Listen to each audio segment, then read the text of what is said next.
saya mau kasih hadiah ibu, tapi ada syaratnya untuk DM ke IG saya gitu ya, nanti kirim nomor WhatsApp ya, boleh di foto, nanti ada ibu tentang pilar dasar bisnis agar bisa profit ya. Itu ada 5 step mendasar, itu saya berikan gratis ya. Buat ini yang baru-baru yang belum, boleh nanti bisa DM, kemudian nanti saya akan kirimkan link e-booknya ya. Jadi e-booknya beda, itu gratis buat yang baru datang ya sekarang. Udah dibaca semua Mbak kan, singkat ya? Jangan dibaca doang ya, dipraktekin ya. Biar langsung ada impactnya. Baik, itu sedikit mungkin pengenalan saya. Boleh dipanggil Coach Agis ya. Boleh bagi yang mungkin masih sepantaran, boleh dipanggil Mas Agis juga, nggak masalah. Asal jangan dipanggil kakek-kakek gitu ya. Oke. Di sini ada yang sudah punya tim minimal satu tim, admin lah minimal gitu. Ada Mbak ya? Yang lain? Pak masih CEO? Chief Everything Officer? Iya.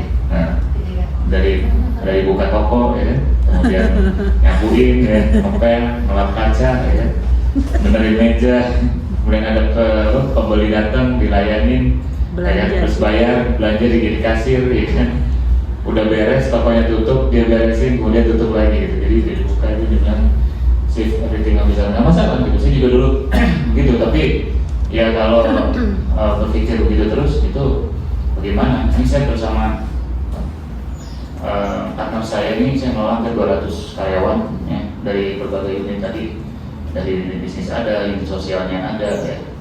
Kemudian juga kita sedang membuat forum alumni juga gitu, itu hampir sekitar 200 ya, kalau sama freelancernya ya mungkin lebih ya, lebih dari 200 tim yang kita kelola. Nah, ini ternyata polanya itu sama, mau ngelola 1 orang, 10 orang, nanti 100, nanti 1000 gitu ya.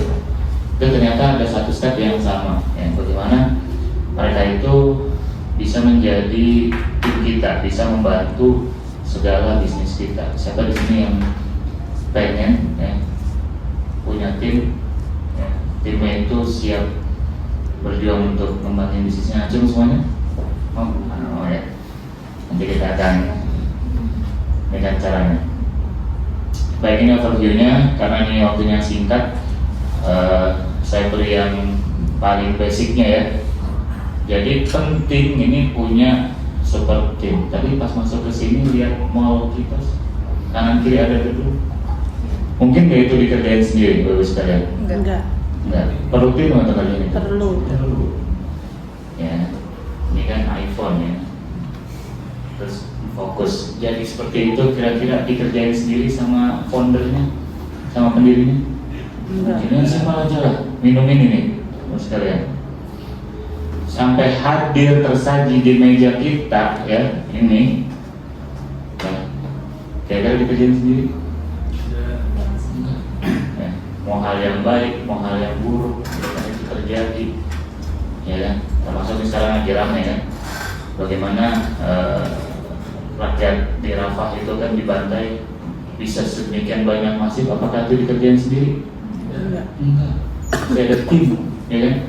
Jadi yang baik, yang jahat itu bisa sedemikian terjadi, itu pasti ada yang namanya tim.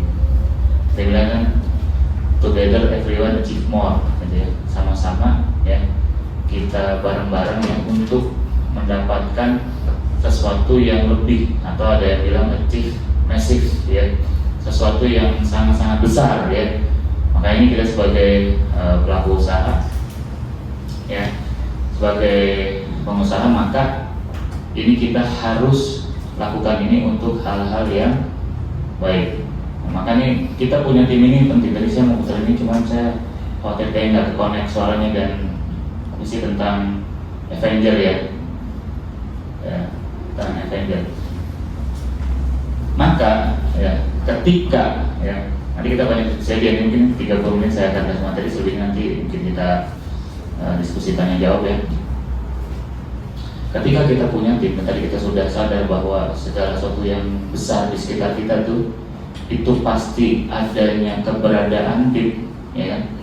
Kita melihat permainan sepak bola yang indah itu, yang keren, enak dilihat gitu ya.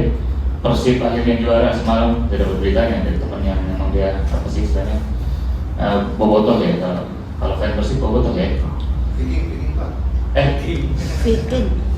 Viking. Kalau bobotoh bukan sama dia. Ya bobotoh Viking ya. Saya nggak tahu, saya nggak bukan penikmat bola, saya cuma tahu aja dari teman-teman yang ini. Ya kan? Itu juara itu karena tim gitu, dari manajemennya ya berjalan gitu kan. Kemudian juga pemainnya pun juga dia mengikuti instruksi pelatih, ya kan? Kemudian dari mulai mungkin asupan nutrisi dan segala macam sehingga akhirnya juara itu juga karena itu namanya tim.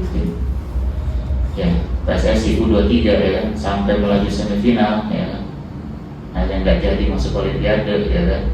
Itu juga karena keberadaan tim. Gak mungkin Sintayong sendiri.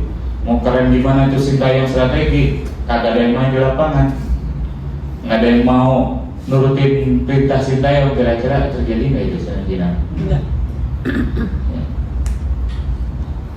Terus segala satu yang kira-kira itu wow, kok ini kayaknya kok bisa begini ya, itu terjadi karena ini adalah tim. Ya, saya ngelola beberapa lembaga itu, saya nggak mungkin ini saya lagi di sini tuh ada yang lagi ngerjain apalah gitu kan, ngerjain editing video, ya kan, ada yang ngerjain administrasinya, ya, ada yang ngerjain kurikulumnya, ada yang ngelola santrinya, ada yang ngawasin anak didik dan segala macam.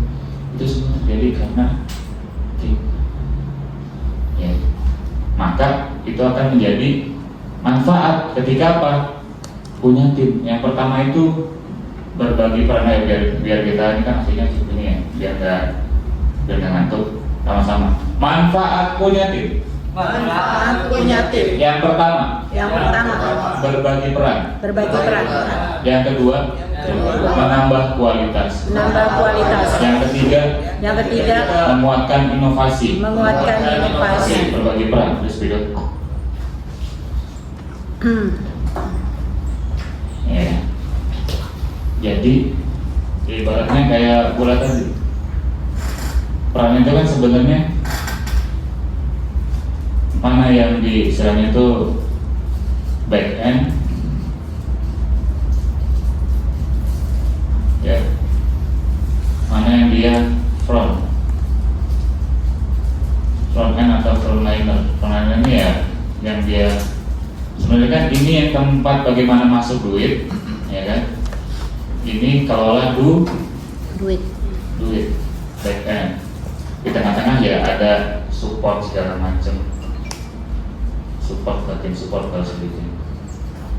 Karena berbagi peran, nggak semuanya itu back end terus sekalian, nggak semuanya juga dia front end. Orang yang dia untuk uang masuk, kalau uang masuk dulu nggak dikelola, akhirnya kan penonton kecewa istilahnya, atau konsumen kecewa. Maka perlu namanya berbagi peran. Kalaupun tadi main bola ya kan, dia penyerang doang, begitu serangan balik kira-kira gimana bagus sekali? Di bola, nggak ada kipernya, atau strikernya di kiper gitu kan, atau sebaliknya nggak ada penyerang, kiper doang sama back, ya kan, diserang mulu nggak ada, ya maka ini fungsinya ya dengan punya tim kita berbagi peran, mana yang dia di belakang, mana yang dia di garis depan. Maka tadi ya kalau kita mau besar bisnisnya itu kita harus berani berbagi peran. Ya. Kemudian yang kedua, kita akan menambah kualitas kita ya sebagai pemimpin. Ya, karena kalau ketika kita bisnis itu akan juga mengasah yang namanya kepemimpinan bisnis. Kualitas diri kita akan meningkat, nanti kualitas produk kita akan meningkat, ya kan? Kualitas diri, kualitas produk yang kita jual, kualitas bisnis kita itu akan meningkat, kualitas ya. Jadi akan makin bagus sehingga manfaatnya akan semakin luas. Itu hal yang kedua. Kemudian juga akan menguatkan inovasi sekalian. Jadi ketika udah produk A ini, oke, kita akan bikin produk yang gimana lagi nih, kita modifikasi programnya akan gimana nih. Kita mengelola ada puluhan program, sehingga dari puluhan program berarti kan harus ada kita kelola puluhan brand nih. Brand strateginya gimana nih? Ya kan nggak mungkin sendiri kerjain, harus ada tim. Makanya di sini siapa yang jadi back end, siapa yang jadi supportnya, siapa yang jadi front end, yang di depan, siapa yang di tengahnya, siapa yang dia untuk jaga gawang. Maka itu juga akan menguatkan inovasi, akan keluarlah modifikasi-modifikasi, kreativitas yang itu bisa kasih banyak manfaat. Angkat-angkatannya semuanya, pegang jidatnya masing-masing. Wahai diriku, mulai hari ini, saya tobat. Teman-teman, kita semua tobat ya. Biar apa? Bisnis kita besar. Gak mau gitu-gitu aja. Sehingga kita harus punya tim. Oke, sambil digosok-gosok jidatnya. Masuk ke biar paham. Bagus ya.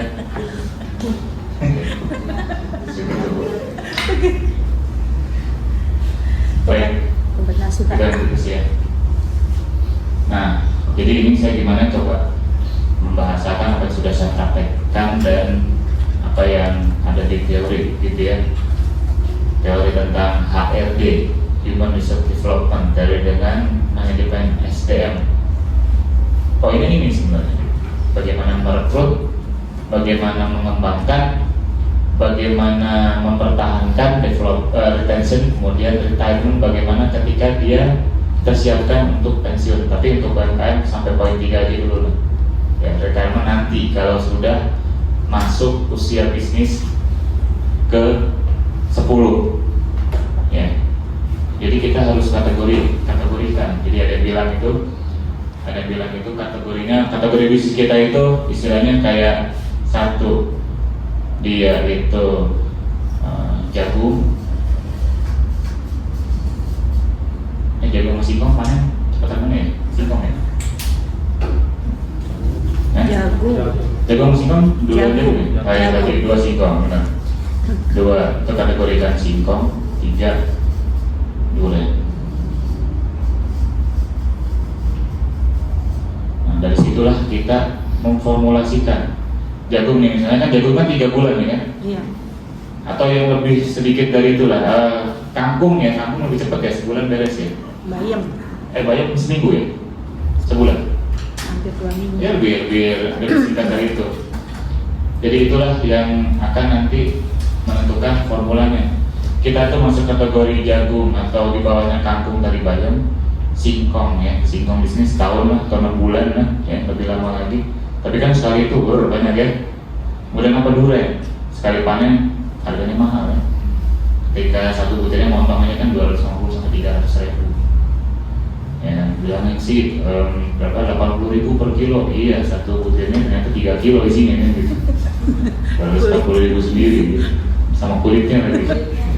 Kita kan nggak makan kulitnya, nggak makan buahnya. Bisa nggak kulit buahnya doang gitu, kita kulitnya nggak dibayar, nggak bisa kan? Itu karena kulitnya itulah yang menghasilkan buah. Nah, kita tergantung nih.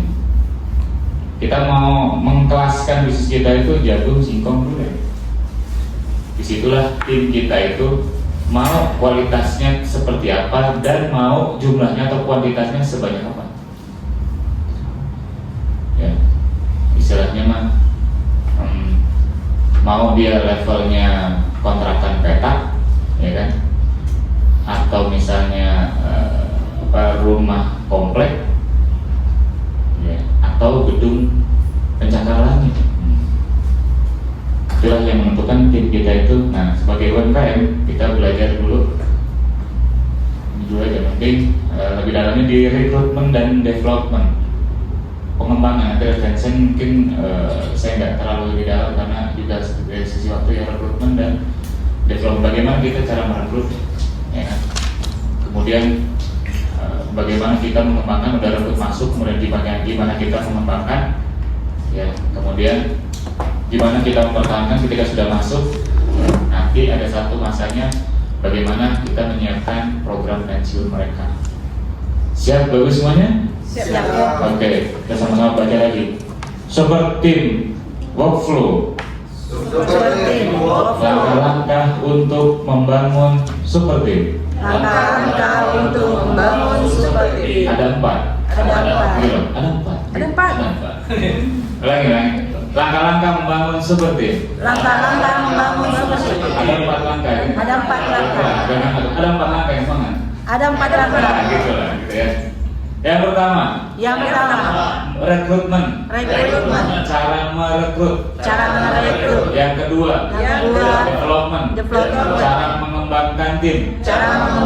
Yang ketiga, retention. Cara mempertahankan tim. Yang keempat, retirement. Cara mempersiapkan pensiun tim kita. Kita bahas satu-satu ya, boleh ya? Ya. Tahap untuk merekrut. Ya. Ada 3 hal. Publish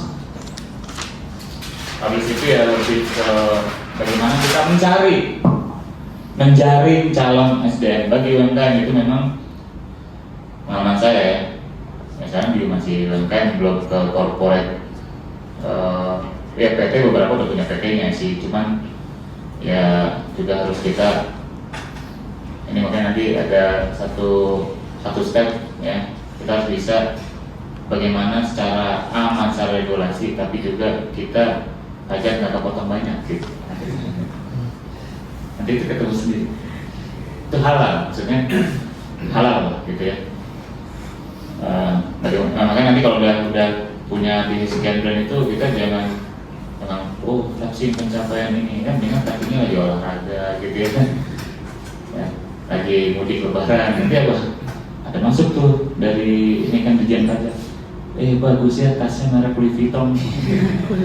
Enggak.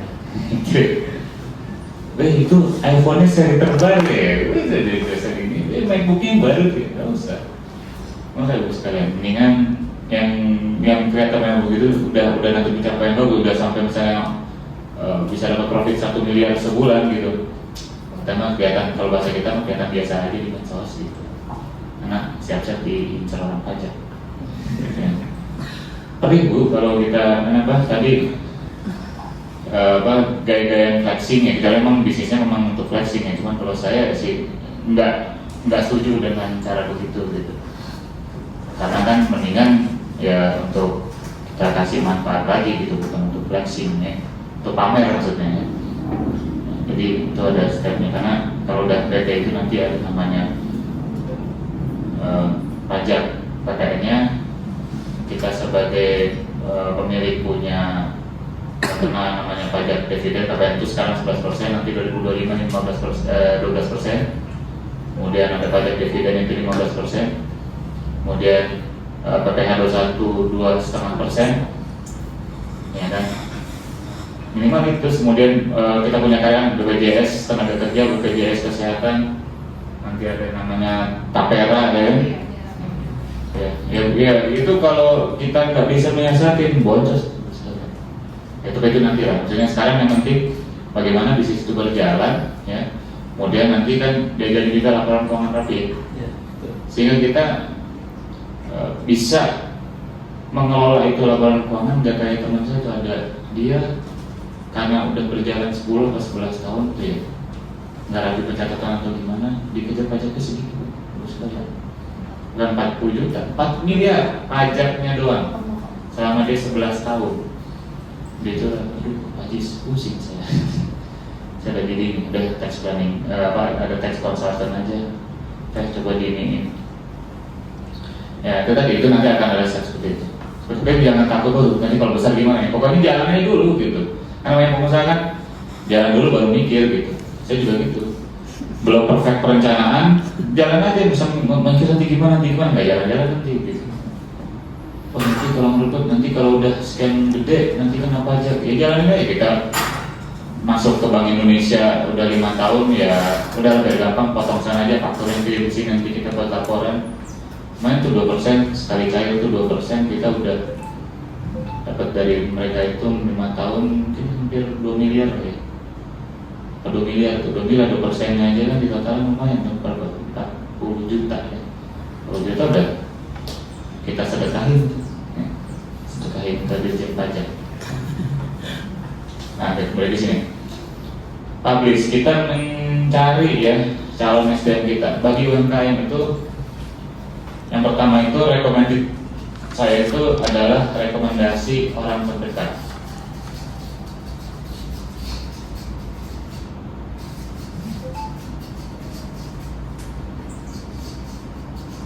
Ini Bapak Ibu nggak ada yang tinggal di pulau tengah-tengah gitu, nggak ada kan?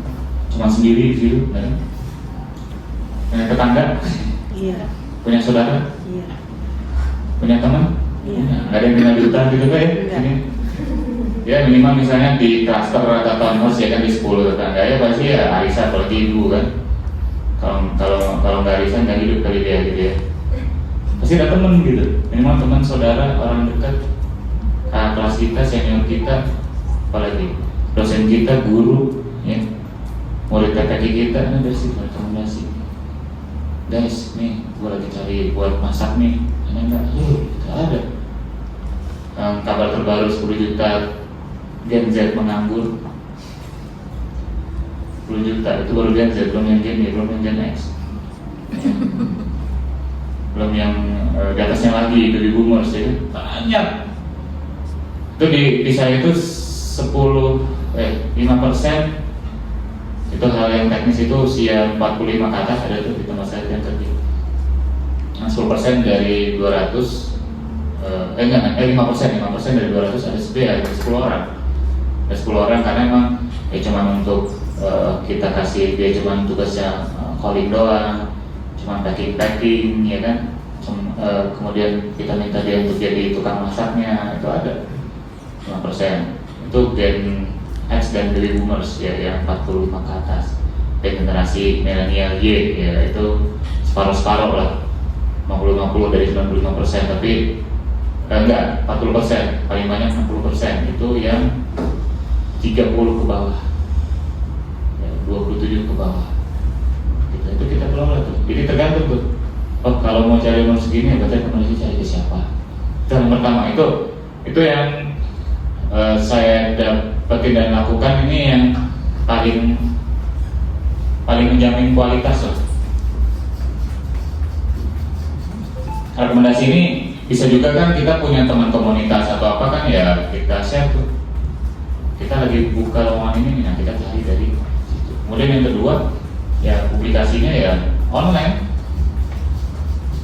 atau tersebar umum gitu. Sebar aja ke Instagram, ke grup, ya kan. Kita punya akun bisnis kita mencari ini itu ya sebar buta lah, kalau istilah kita tuh sebar buta.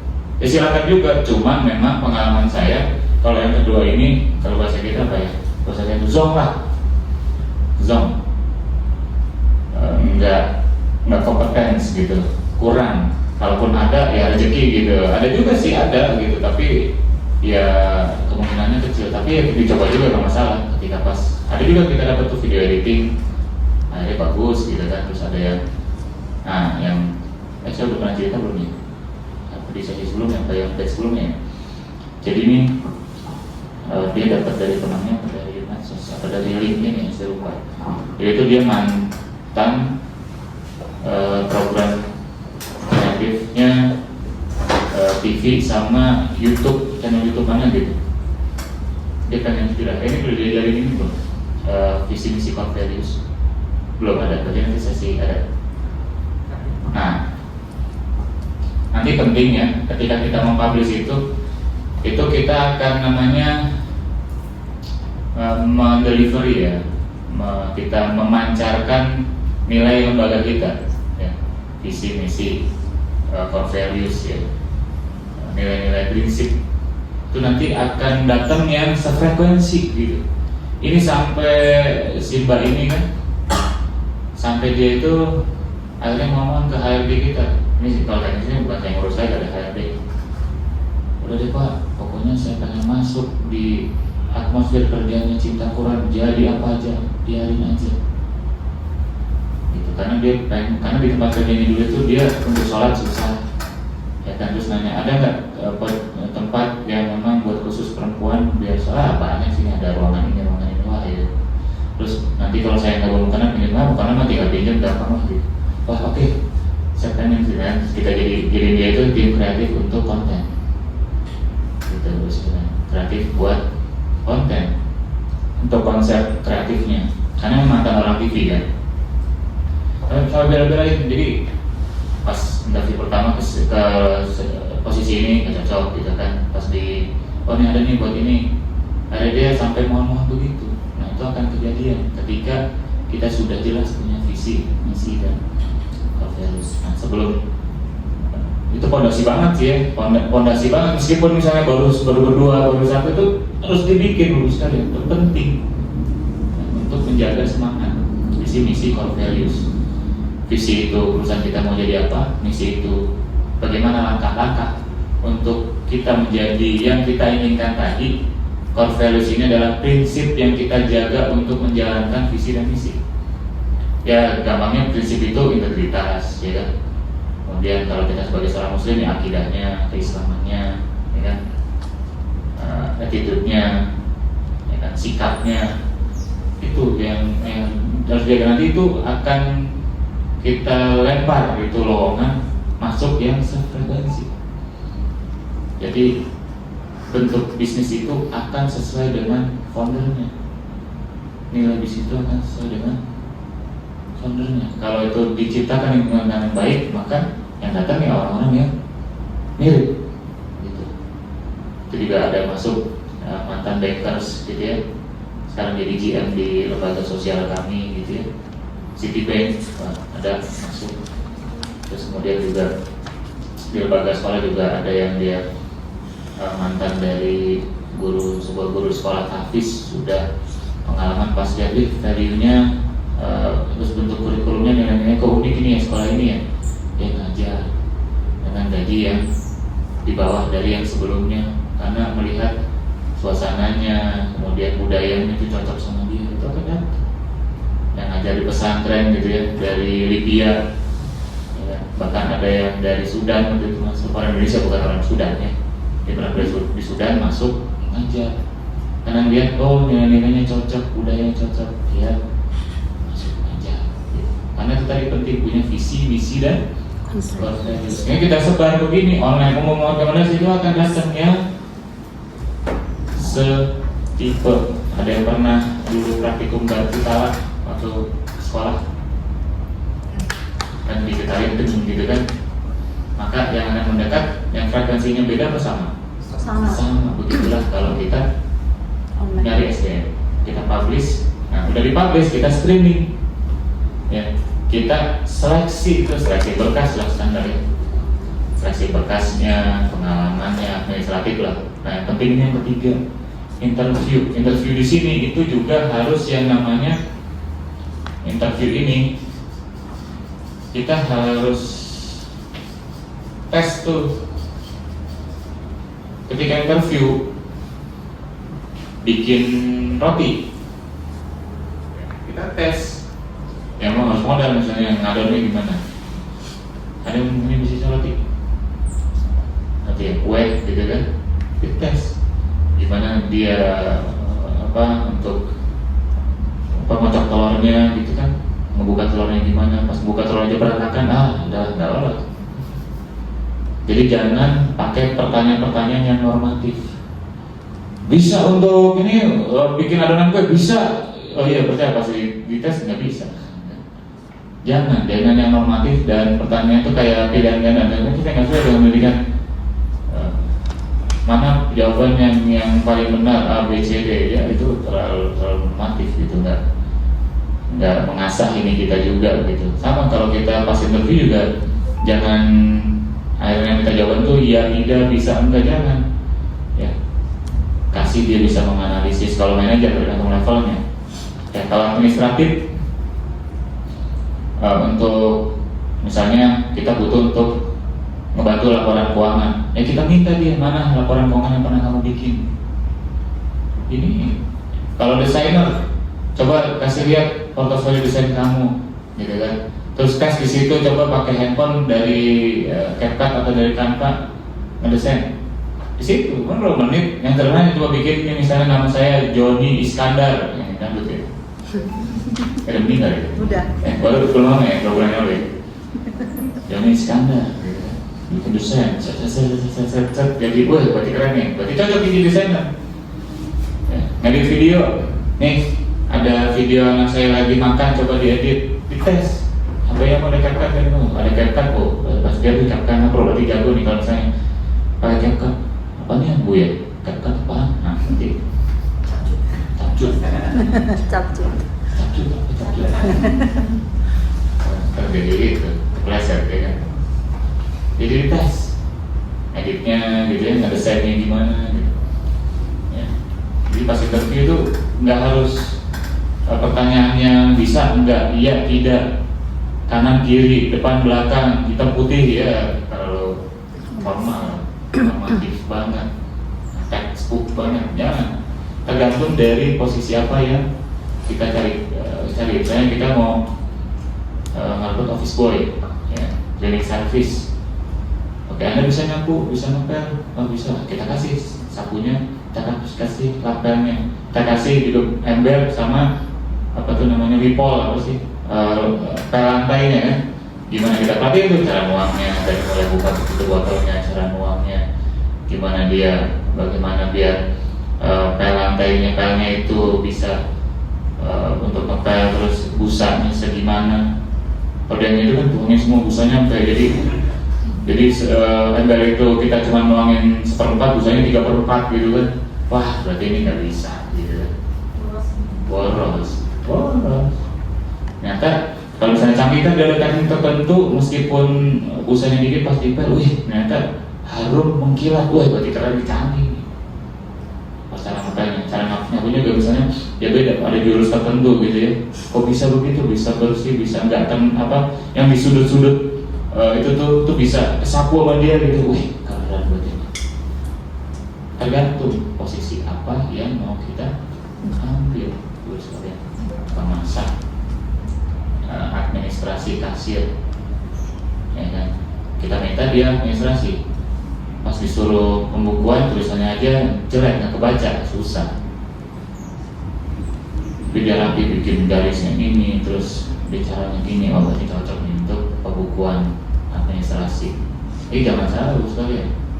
Itu nanti mungkin untuk sekarang transaksinya 10 sehari, nanti suatu saat 100.000 ini kita udah tadi mau ngadain event 10.000 ya. Belum lagi transaksi-transaksi lain itu juga harus nanti diperhatikan. Oke, itu kaitan dengan interview ini, kita banyak tanya jawab aja ya. Kemudian udah kita rekrut ya, masuk, cocok ya. Itu ada yang namanya di kita itu di induksi core values. Core values untuk apa? Kita menjaga attitude kita, tingkah laku dan pola sikap, kemudian mindset, pola pikir, kemudian skill set. Jadi attitude, mindset, skill set.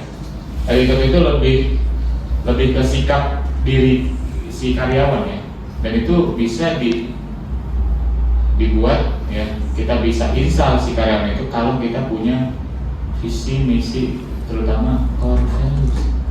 Di kami itu ada forum pekanan ya, Magic Dream. Itu update kelembagaan, kita kasih gambaran, motivasi, ya kan, inspirasi, itu namanya Magic Dream pekanan. Kemudian di mindset ya, di mindset pola pikir itu ya, di situ kita tanamin juga bahwa ya pekerjaan ini tuh bukan sekedar bekerja, ya kita sandingkan terus dengan nilai-nilai prinsip kita. Nah, baru di situ ada yang namanya skill set. Nah, skill set ini lebih ke hard skill lah sebenarnya, keterampilan, mengasah keterampilan. Memang gini, kalau skill set itu dia ada sebenarnya sih dari konseling ya. training, mentoring,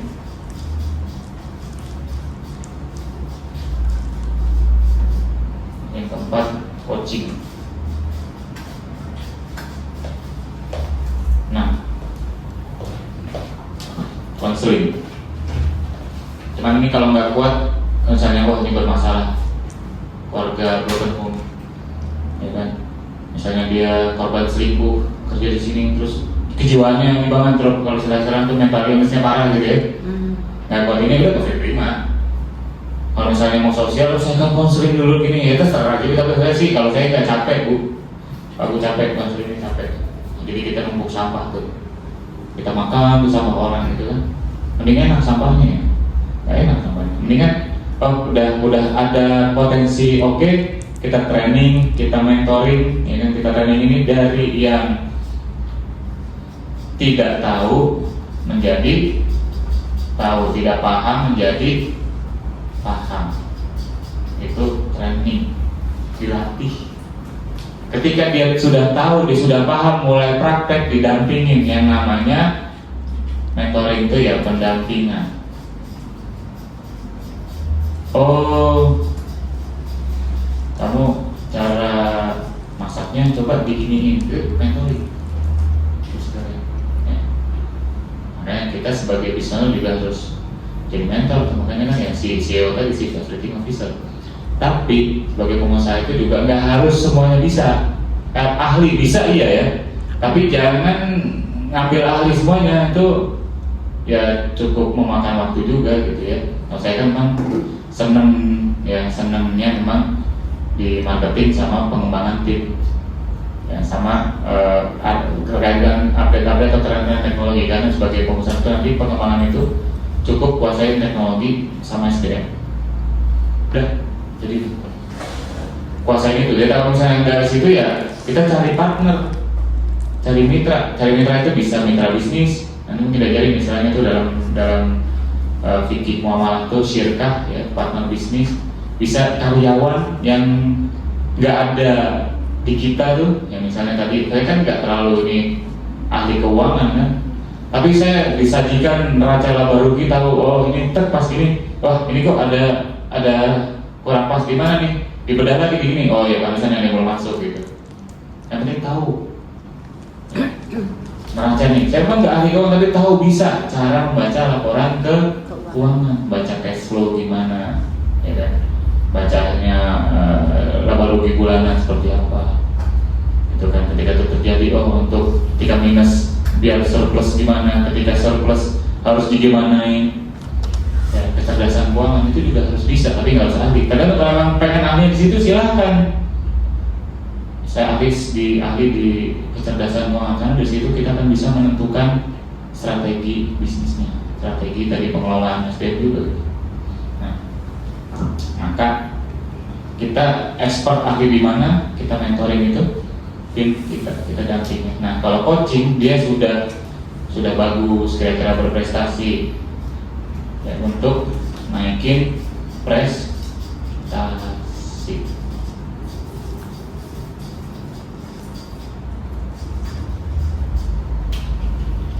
Sudah bagus, makin bagus, yang sudah keren banget, makin keren. Itu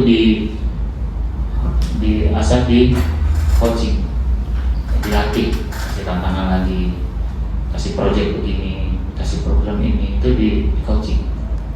Coaching sekarang itu bisa dari coaching atau semi mentoring, dua hal ini, di mentor dan di coaching. Di mentor, di coaching itu apa terus naikin tuh. Ada tuh kita yang tadinya dari koordinator telefunding, telemarketing, kemudian sekarang udah jadi GM gitu kan. Ada yang tadinya ini ya karena emang ya bahan orangnya bagus juga gitu. Ya, ada yang dia di situ aja juga, ya udah memang dia bisa di situ, ya udah ya dia segitu-gitu aja dapetnya gitu.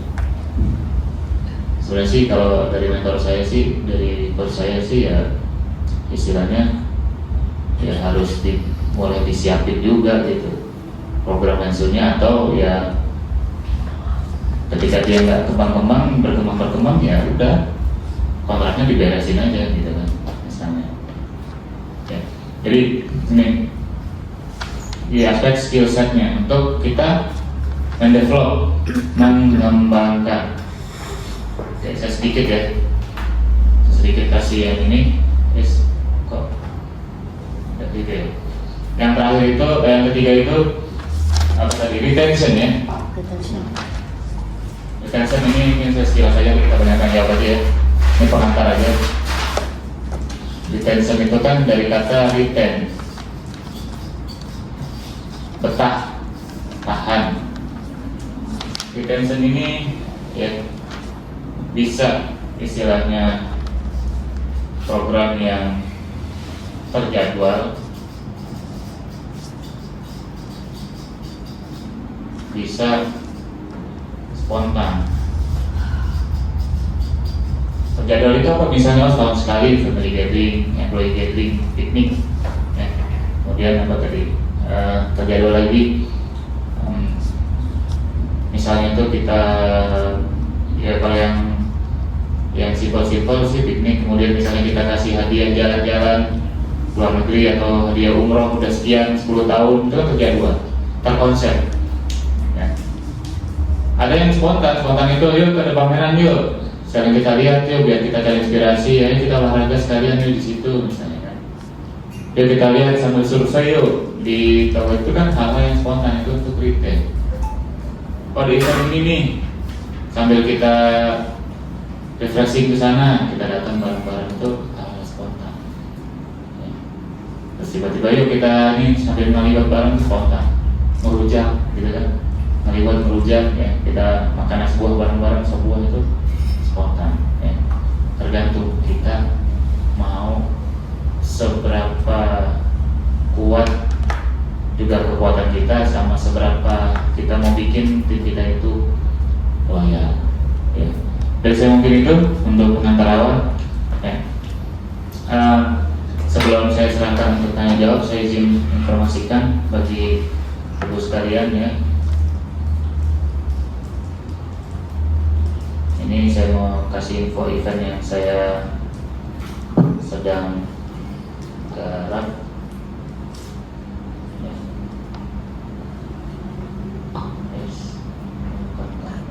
Sofia.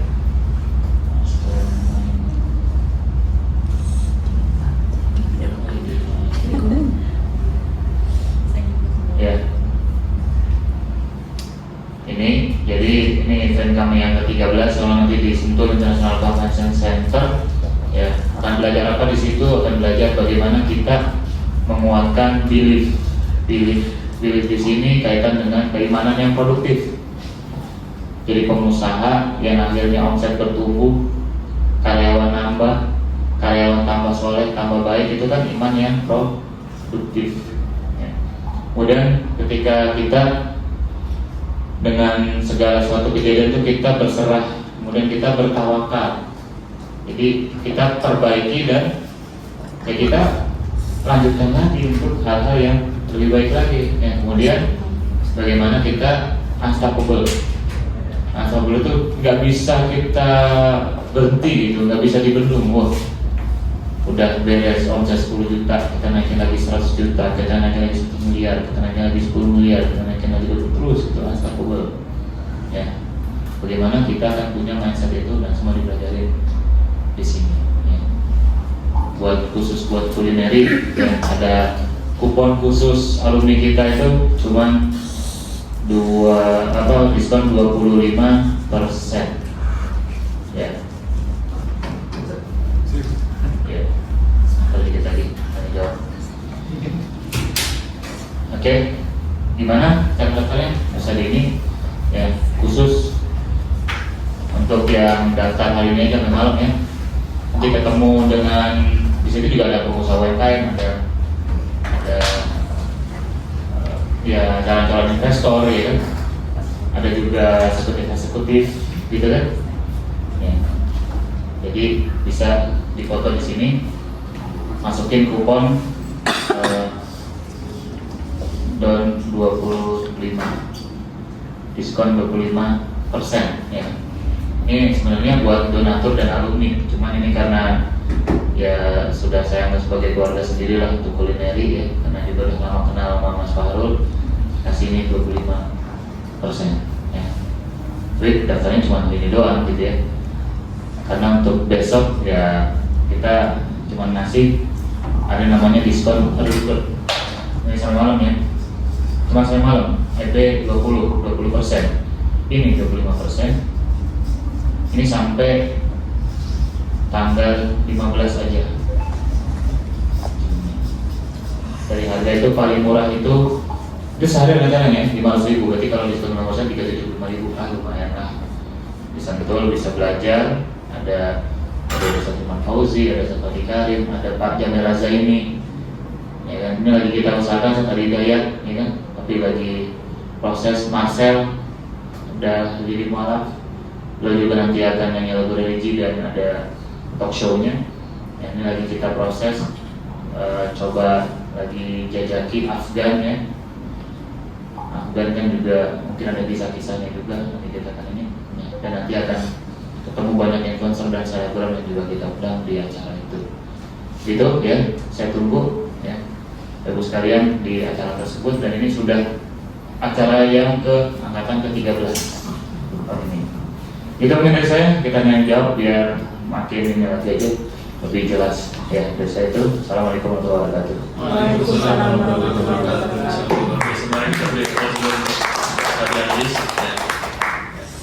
Sebelum diberikan kesempatan untuk bertanya, saya tes dulu nih teman-teman nih. Tadi ada 4 hal apa aja tuh untuk membangun super team tuh di awal tuh. Coba siapa yang bisa jawab? Silakan. Iya, tidak katakan. Together everyone achievement yang ini manfaat berbagi peran menambah kualitas menguatkan inovasi. 4 langkah. Recruit. Oh, Jangan. recruitment, Nah, development, retention, retention. oke, baik. Nah,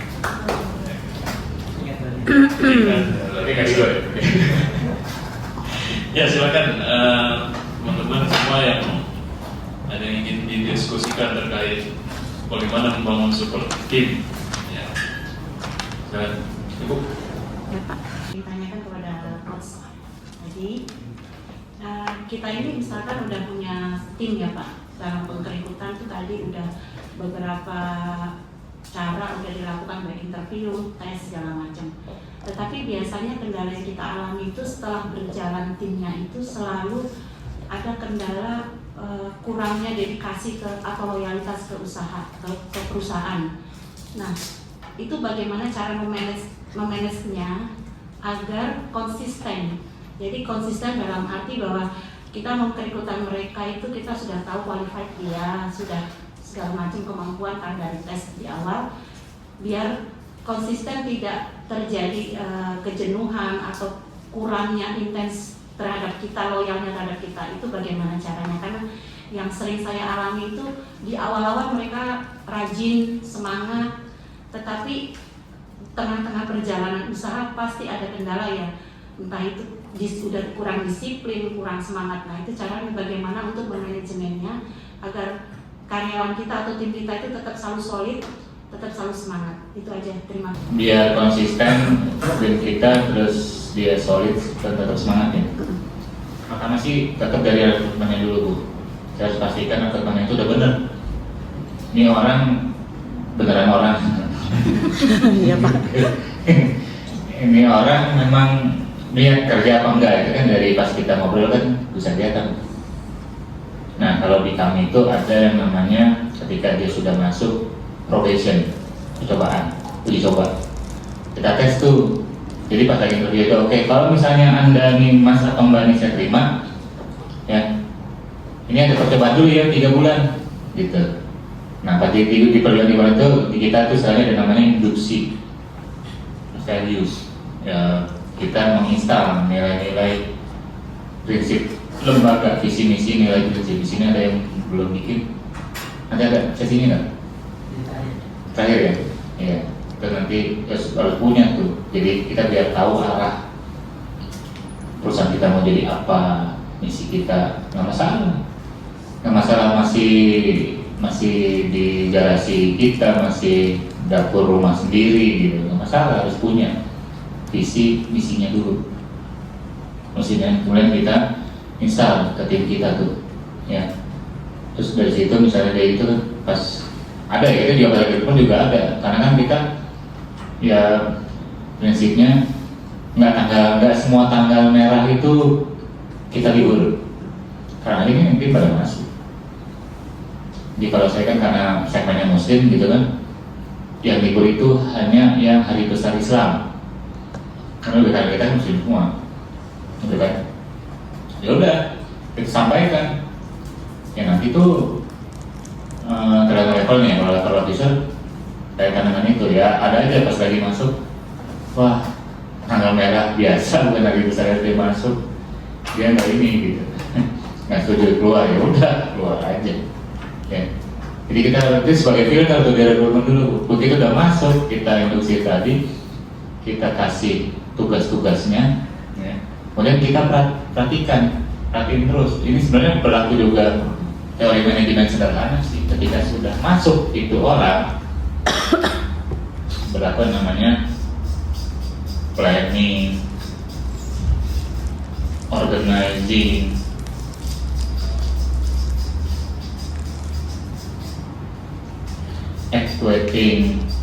acting ya, action controlling, atau disingkat POAC.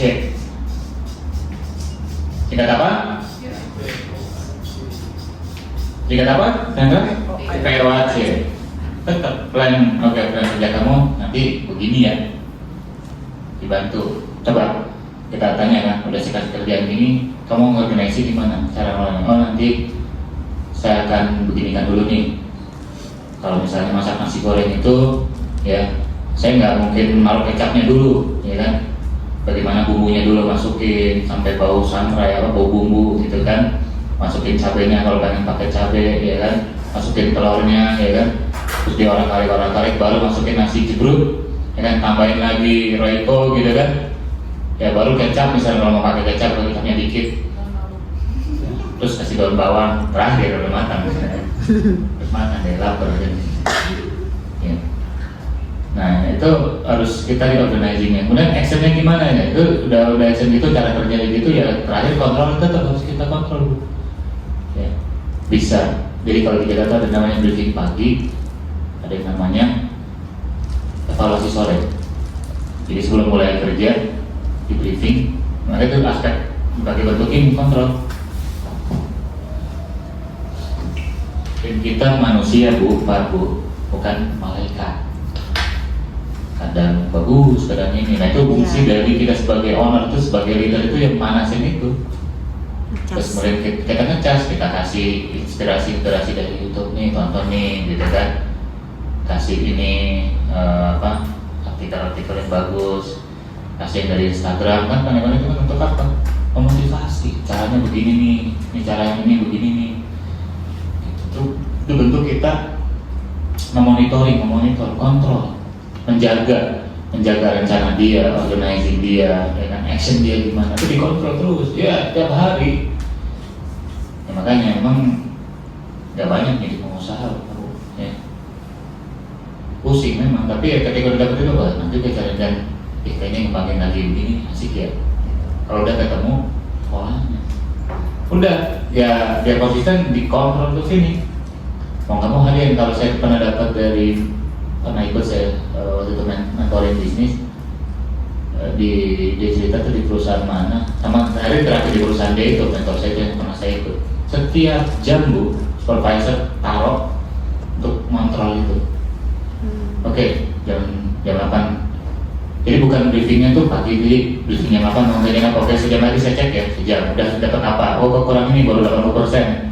Ngutang yang ke jam berikutnya, tiap jam bu, stres gitu.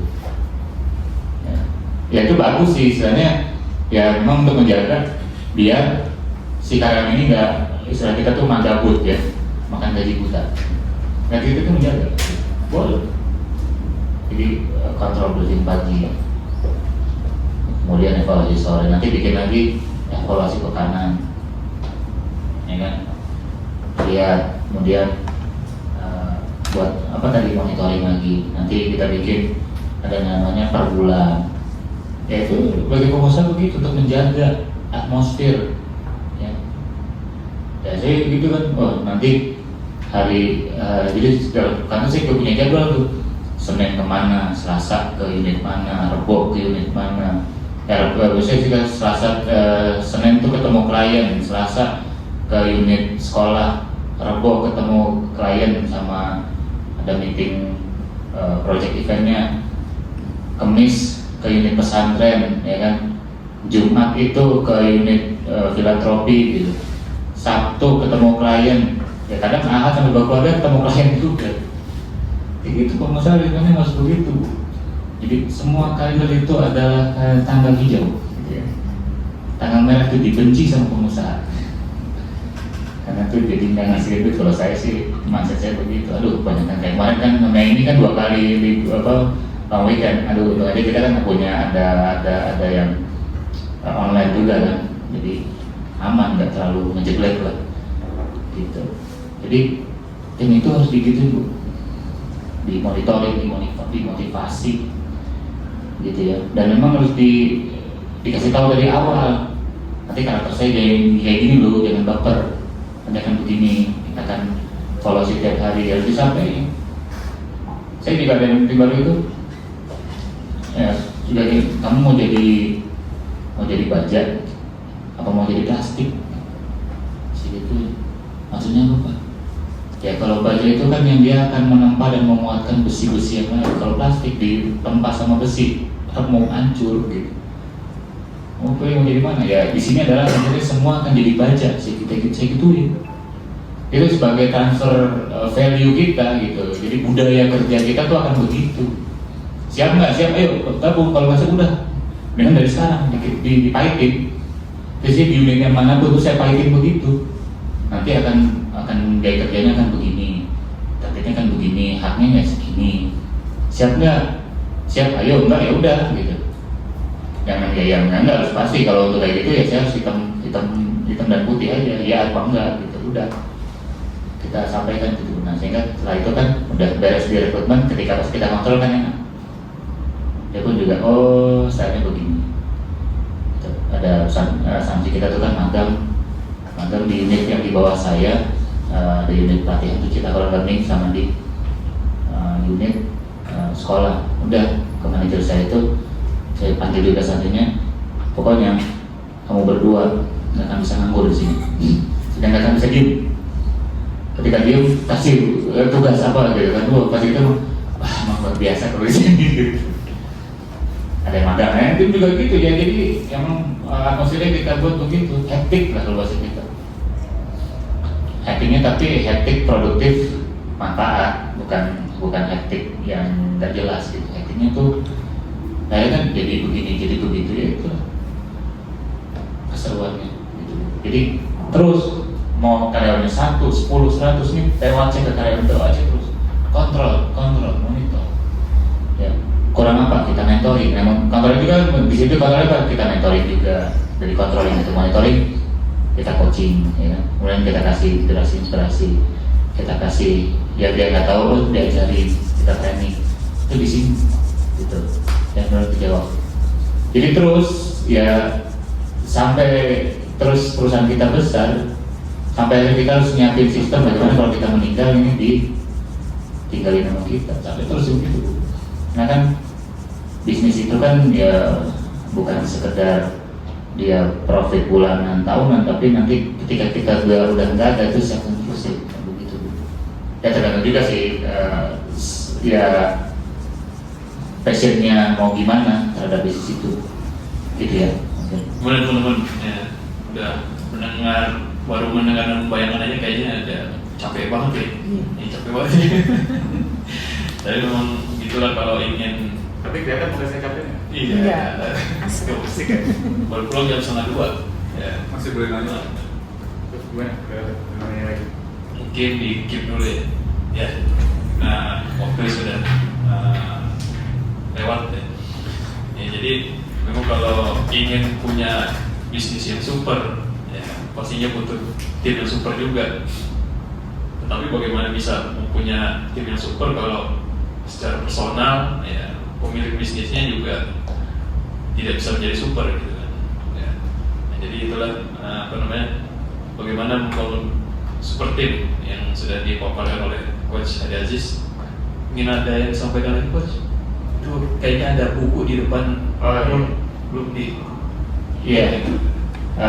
Ini kan baru jadi ini ada kalau ini buku lebih ke pengembangan diri kita sendiri gitu ya, bagaimana agar kita bisa menemukan sisi produktif kita, potensi produktif kita, dan bisa menjalankan kegiatan-kegiatan yang produktif dan bermakna. Ini bukan hanya sekedar buku dapat pengetahuan cara kita biar tahu hal produktifnya. Di sini ada yang pengen tahu nggak cara produktifnya gimana? Pengen tahu semuanya? Pengen kan? Ya, ada caranya di sini. Jadi bukan sekedar buku dapat ilmunya aja. Kemudian buat pengusaha gitu ya, jangan cuman karena kita yang disuruh dituntut untuk belajar, kita juga terus belajar.